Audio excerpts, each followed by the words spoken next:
रात में 2 बजे किसका फ़ोन आ सकता है? अब हंस रहे हैं। आज के इस जलसे में कितने लोग फ़ोन पे बात करके आए होंगे, आ रही हो, फलां दुकान पे फलां जगह मिलेंगे। क्योंकि आज के दिन लड़कियों को माँ बाप इजाज़त दे देते हैं, जा रही जलसे में, ठीक हो जाओ, अच्छे काम के लिए जाए। तो बाप बेचारा खुश है जलसे में, जाके देखो,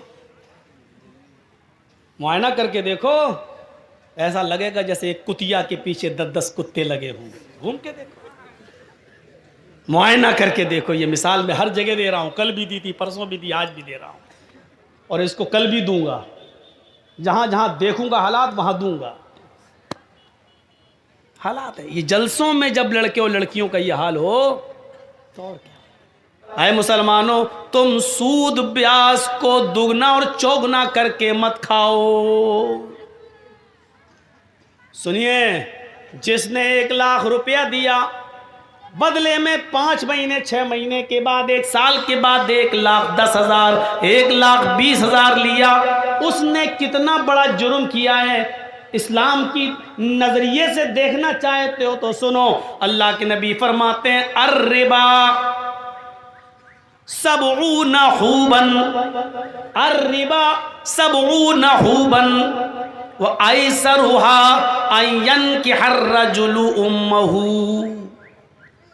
1 लाख देकर 1,10,000 लेने वालों सुनो, 1 लाख देकर 1,20,000 लेने वालों सुनो, अपने मुसलमान भाई का नाजायज फायदा उठाने वालों सुनो। अल्लाह के नबी फरमाते हैं, मोहम्मद रसूलुल्लाह फरमाते हैं, जिसने 1 देकर 1,20,000 लिया, 1 देकर 1,10,000 लिया, ये सूद है। और सूद के 70 दर्जे हैं। सबऊना हुबन, सूद के 70 दर्जे हैं।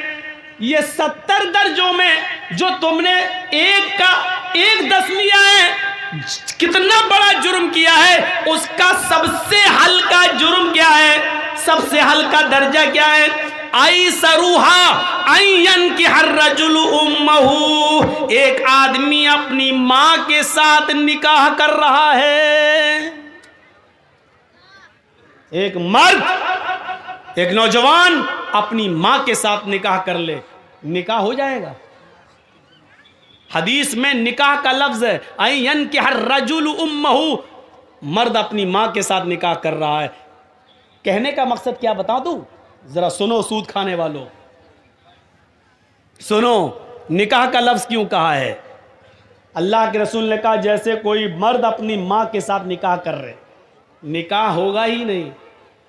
माँ कितनी खूबसूरत हो, बेटा माँ के साथ निकाह पढ़ रहा है। मौलाना जर्जी साहब निकाह पढ़ा रहे हैं। अल्हम्दुलिल्लाह नहमदु व नस्तईनु व नस्तगफिरु या अय्युहल्लज़ीना आमनु तक़ुल्लाह हक़्क़ तुक़ातिही व ला तमूतुन्ना इल्ला व अंतुम मुस्लिमून या अय्युहन्नासु तक़ू रब्बकुमुल्लज़ी ख़लक़कुम मिन नफ़्सिन वाहिदा व ख़लक़ मिनहा ज़ौजहा व बत्थ मिनहुमा रिजालन कसीरन व निसाअ वत्तक़ुल्लाहल्लज़ी तसाअलूना बिही वल अरहाम इन्नल्लाह काना अलैकुम रक़ीबा या अय्युहल्लज़ीना आमनु तक़ुल्लाह व क़ूलू क़ौलन सदीदा युस्लिह लकुम अअमालकुम व यग़फ़िर लकुम ज़ुनूबकुम व मन युति'िल्लाह व रसूलहु फ़क़द फ़ाज़ फ़ौज़न अज़ीमा।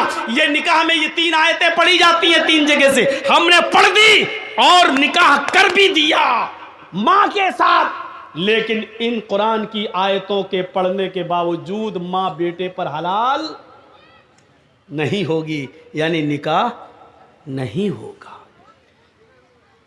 पूरा कुरान पढ़ दिया, उसके बाद निकाह पढ़ा दिया, फिर भी निकाह नहीं होगा।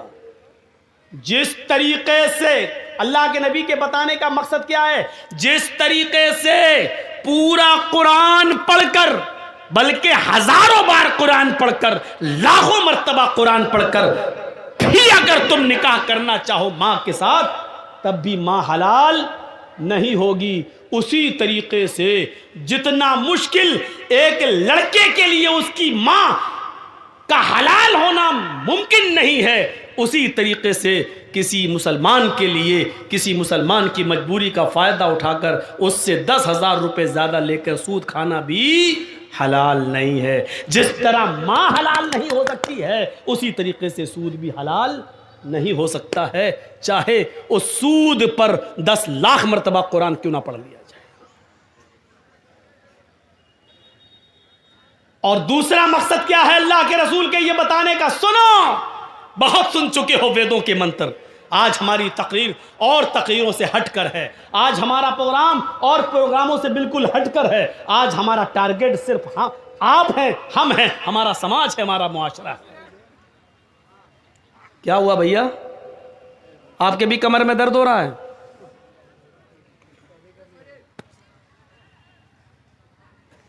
फोन आ गया किसी का?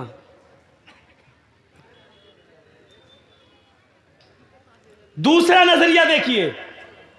पहली बात, जिस तरह मां के साथ चाहे कितनी मर्तबा निकाह किया जाए मां हलाल नहीं हो सकती, उसी तरह सूद भी हलाल नहीं हो सकता।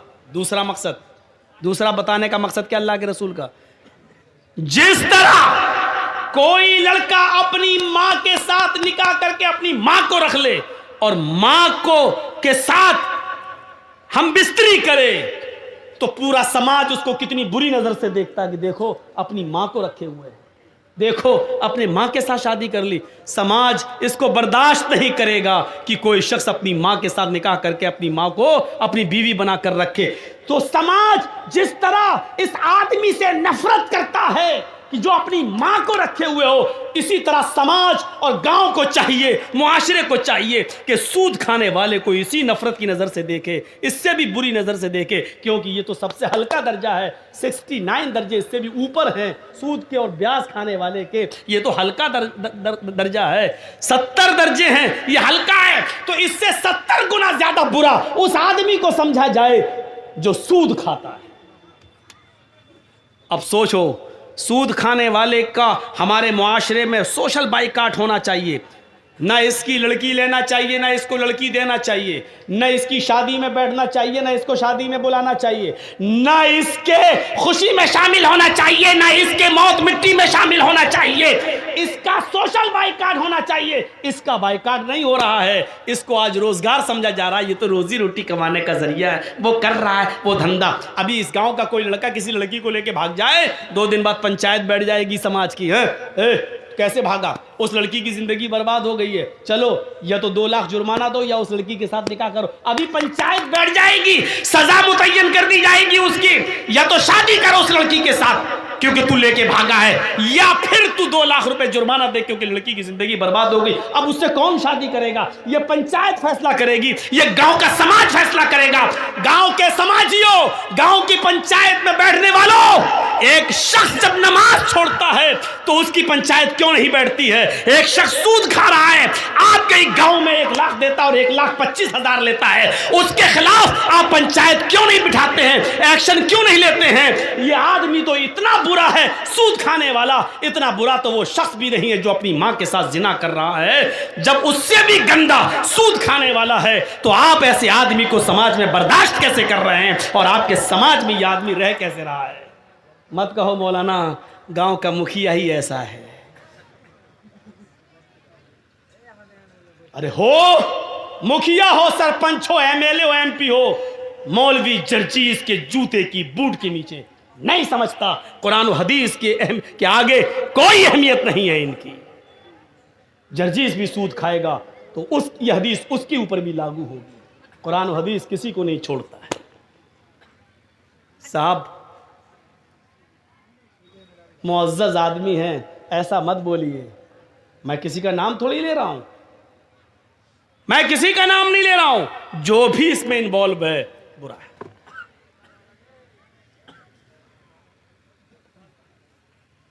एक और हदीस सुना देता हूं, उसके बाद बात को आगे बढ़ाता हूं। दिरहमु रिबा याकुलहु अर्रजुलु व हुवा यअलम अशद्दु मिन सित्ततिन व सलासीन ज़नियतन, रवाहु तबरानी। यह हदीस इमाम तबरानी ने लाए हैं। इस हदीस को अल्लामा अलबानी ने सही करार दिया है, अपनी सिलसिलतुल अहादीस सहिया के अंदर इस हदीस को सही करार दिया है। सुनिए इस हदीस का तर्जुमा। अय है सुन लो, माथा पटको, और सूद खाने वाले अपनी औकात देखें, कितना गिरा दिया है उनको अल्लाह के नबी ने। 25,000 तो बहुत हो गया, 1 लाख देकर 1,25,000 लेना, 1 लाख देकर 1,10,000 लेना, ये तो बहुत हो गया। या दिरहमुर रिबा, भैया आगे वाले बोले नहीं, बात ना करें, आप जा सकते हैं, आपको इजाजत दे रहा हूं मैं, लेकिन गुफ्तगू नहीं। सुनिए, मैंने पहले ही कह दिया, आज की तकरीर और तकरीरों से हटकर है, समाज के अंदर ये चीज आनी चाहिए। दिरहमुर रिबा, 1 दिरहम खाना, दिरहमुर रिबा, सूद का, ब्याज का 1 दिरहम, 1 रुपया मान लो। सऊदिया में दिरहम इस वक्त जो दुबई का दिरहम है वो 18-20 रुपए में चल रहा है। यही बहरीन के दिरहम का हाल है। सऊदी में तो रियाल चलता है, दिरहम तो है नहीं। तो जहां दिरहम चल रहा है 20 रुपए से ज्यादा कीमत नहीं, चलो 20 रुपए मान लो। दिरहम रिबा, 1 दिरहम जिसने खाया वह हुआ यालम, और वो जानता है कि ये सूद है। यानी 100 रुपए दिए और 1 महीने के बाद कहा नहीं अब 120 दो, तो 1 दिरहम हो गया। 20 रुपए का 1 दिरहम मान लो। इसका यह मतलब नहीं कि 20 से नीचे वाला जायज है, 1 रुपया ही सूद का क्यों ना हो वो भी हराम है। और सुनिए, जिसने 1 दिरहम खाया जानता है कि यह सूद का है, खा लिया, जुर्म कितना बड़ा है मालूम है? अशद्दु मिन सित्ततिन व सलासीन ज़नियतन, सित्ता 6, सलासीन 30, 6 और 30 जोड़िए, 6 + 6 + 30 कितना हुआ? 36 ज़नियतन, जिना, गोया कि उसने 36 मर्तबा जिना किया।